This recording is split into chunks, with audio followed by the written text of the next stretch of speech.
অনেকে বলছে যে হুমায়ুন কবির সাম্প্রতিককালে যে সমস্ত মন্তব্য করেছেন তার জেরে এবারে হয়তো টিকিট নাও পেতে পারেন। টিকিট অর্থাৎ বিধানসভা নির্বাচনে তৃণমূলের প্রতীকে প্রতিদ্বন্দ্বিতা করার যে টিকিট, সেই টিকিট।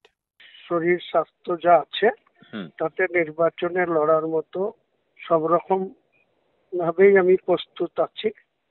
যদি কোনো অঘটন ঘটে তাহলে এটুকু বলবো যে সময় আসলেই জানতে পারবেন যে আমি কোথায়, কোন সিটে, কার সঙ্গে, কোন প্রতীকে লড়াই করব। সেটা ইলেকশন কমিশনের বিজ্ঞপ্তি হলেই আপনারা সবাই অবগত হতে পারবেন বা জানতে পারবেন। আমি এমন একজন ব্যক্তি, মুর্শিদাবাদ জেলায় আমি যেখানকার এমএলএ আছি সেখানে, আমি আগে যেখানকার এমএলএ ছিলাম রেজিনগর, পাশে বেলডাঙ্গা, লালগোলা, ভগবানগোলা, ডোমকল, রানীনগর, এই সমস্ত সিটে যে কোনো জায়গায় আমি ভোটে দাঁড়ালে মানুষ আমাকে ভোট দেবে, নির্বাচিত করবে, এটা আমার অগাধ আস্থা বা বিশ্বাস।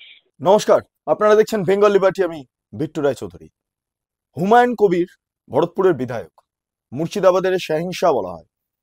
এই হুমায়ুন কবিরের বর্তমান রাজনৈতিক অবস্থান নিয়ে নানা প্রশ্ন উঠতে শুরু করেছে বিভিন্ন মহলে।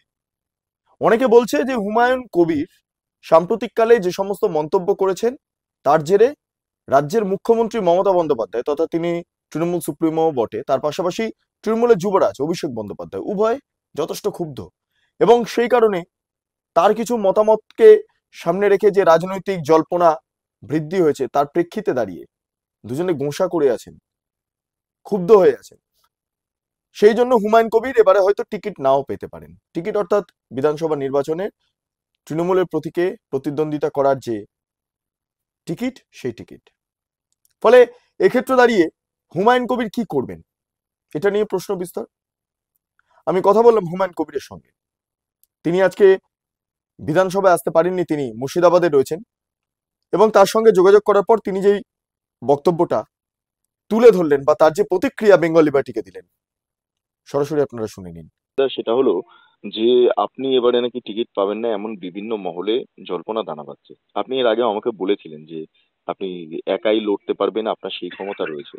আপনার একটু অবস্থানটা জানবো, যদি টিকিট না পান বা এরকম কোনো খবর পাচ্ছেন কিনা। সেটা সময় আসলে, আমি এরকম কোনো খবর আমার কাছে নেই। হ্যাঁ, আমি মনে করি যে সঠিক সময়ে এসব ব্যাপারে প্রতিক্রিয়া, বা আমি এইটুকু আপনাকে বলতে পারি যে আমি তৃণমূল দলে আছি, এখন তৃণমূল দলে থাকার চেষ্টা করব, এবং আমার শরীর স্বাস্থ্য যা আছে তাতে নির্বাচনে লড়ার মতো সব রকম ভাবেই আমি প্রস্তুত আছি। যদি কোনো অঘটন ঘটে তাহলে এটুকু বলবো যে সময় আসলেই জানতে পারবেন যে আমি কোথায়, কোন সিটে, কার সঙ্গে, কোন প্রতীকে লড়াই করব। সেটা ইলেকশন কমিশনের বিজ্ঞপ্তি হলেই আপনারা সবাই অবগত হতে পারবেন বা জানতে পারবেন। মানে আপনি কেবলমাত্র দলের উপর ভরসা করে নি, আপনি নিজের উপর ভরসা করে আছেন এই মুহূর্তে? নিশ্চয়ই দলের উপরে তো আস্থা ভরসা আছেই, কিন্তু আমি এমন একজন ব্যক্তি, মুর্শিদাবাদ জেলায় আমি যেখানকার এমএলএ আছি সেখানে, আমি আগে যেখানকার এমএলএ ছিলাম রেজিনগর, পাশে বেলডাঙ্গা, লালগোলা, ভগবানগোলা, ডোমকল, রানীনগর, এই সমস্ত সিটে যে কোনো জায়গায় আমি ভোটে দাঁড়ালে মানুষ আমাকে ভোট দেবে, নির্বাচিত করবে, এটা আমার অগাধ আস্থা বা বিশ্বাস। কি বলবো, এগুলো নিয়ে তো সঠিক কথা বলতে গেলেই তো তখন ওনাদের মতো লোকের সমালোচনা হয়ে যাবে। এই জন্য তো আমি এইসবগুলো নিয়ে এখন অ্যাভয়েড করছি আর কি। আপনি যে সমালোচনায় মানে আপনি যা বলছেন তাতেই সমালোচনা হচ্ছে এখন, এরকম পরিস্থিতি? হ্যাঁ, তাই তো হচ্ছে। হুমায়ুন কবিরের প্রতিক্রিয়া শুনে আপনারা ডেফিনেটলি বুঝতে পারছেন যে সে একটা বিকল্প পথ তৈরি করে রেখেছে। বিকল্প পথটা কি? যদি তৃণমূলের তরফে তিনি টিকিট না পান তাহলে তিনি নিজের মতো করে প্রতিদ্বন্দ্বিতা করবেন, এবং কোথায় কোথায় করতে পারেন, কোথায় কোথায় দাঁড়াতে পারেন, কোথায় কোথায় দাঁড়ালে জিততে পারেন, সেই প্রসঙ্গটাও উত্থাপন করলেন। হুমায়ুন কবির এই মুহূর্তে আবারও জল্পনার মুখোমুখি হয়ে দাঁড়ালেন।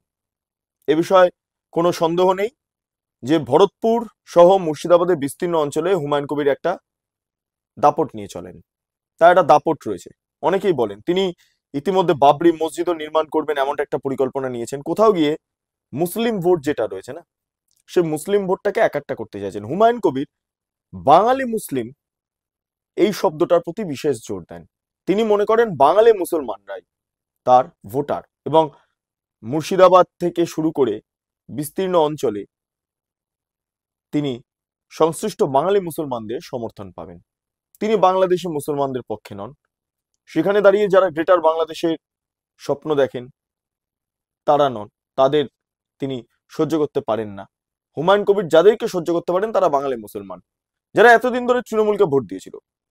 হুমায়ুন কবির ইতিমধ্যে একটি প্যাক তৈরি করেছেন বেশ কিছু টাকা, লক্ষ লক্ষ টাকা খরচ করে, এবং নিজে থেকে সার্ভে করছেন এই কারণের জন্য, কারণ ভেতরে থেকে ওখানে বাঙালি মুসলমানদের হুমায়ুন কবিরের প্রতি কতটা আস্থা রয়েছে এই সমস্ত বিষয়গুলো জানার জন্য তিনি প্যাকটা তৈরি করেছেন। এবং প্যাকের রিপোর্টে ইতিমধ্যে নাকি তার কাছে এসছে, এবং আমরা সূত্র মারফত যেটা জানতে পারছি যে হুমায়ুন কবিরের পক্ষে নাকি অনেকে সবাল করছেন। ওখানে তৃণমূল কংগ্রেস কোনো ফ্যাক্টর নন। হুমায়ুন কবির এখান থেকেই বেশ একটা স্ট্রং ওপিনিয়ন পাচ্ছেন, এবং যার জেরে তার সিদ্ধান্ত যদি তৃণমূল কংগ্রেস টিকিট না দেয় তাহলে পৃথকভাবে লড়ার মতো ক্ষমতা রয়েছে। হুমায়ুন কবির স্পষ্ট বলে দিলেন কিভাবে লড়বেন, কি রূপরেখা হবে, কি ব্লু প্রিন্ট হবে, সেই সমস্ত বিষয়টা হুমায়ুন কবির আপাতত একটা নির্দিষ্ট জায়গাতে আবদ্ধ রাখছেন। সময় এলে তিনি বলে দেবেন। তবে এই বিষয়ে সন্দেহ নেই যে মুর্শিদাবাদে যদি হুমায়ুন কবির তৃণমূলের হাতছাড়া হয়ে যান তাহলে আর কিছু বলার নেই। হয়তো মুর্শিদাবাদে তৃণমূল কংগ্রেস বড়সড় ধাক্কার সম্মুখীন হতে পারে, কারণ ইতিমধ্যে মুর্শিদাবাদে সংবিধান বাঁচাও যে মঞ্চ ইতিমধ্যে তৈরি করেছে নওশাদ সিদ্দিকীর নেতৃত্বে বিভিন্ন রাজনৈতিক সংগঠন, সেটা দলিত মুসলমান বিভিন্ন পার্টিকে, ছোট ছোট পার্টিকে কেন্দ্র করে, তাও একটা প্রভাব ফেলতে পারে। অর্থাৎ এক্ষেত্রে দাঁড়িয়ে মুর্শিদাবাদ মালদা এই চত্বরটা যদি মুসলমান ভোট তৃণমূলের থেকে সরে যেতে পারে, হুমায়ুন কবিরের দিকে শিফট করে, বা এখানে সংবিধান বাঁচাও যে মঞ্চ নওশাদ সিদ্দিকী তৈরি করেছেন সেই দিকে যদি শিফট করতে থাকে, এবং তার উপর যদি এসআইআর হয় এবং বাংলাদেশে অনুপ্রবেশকারীদের যদি সম্পূর্ণভাবে সরিয়ে ফেলা সম্ভব হয় এসআইআর এর জেরে, তাহলে তৃণমূল কংগ্রেসের মালদা মুর্শিদাবাদেও একটা বড় বড় ভরাডুবি হবে।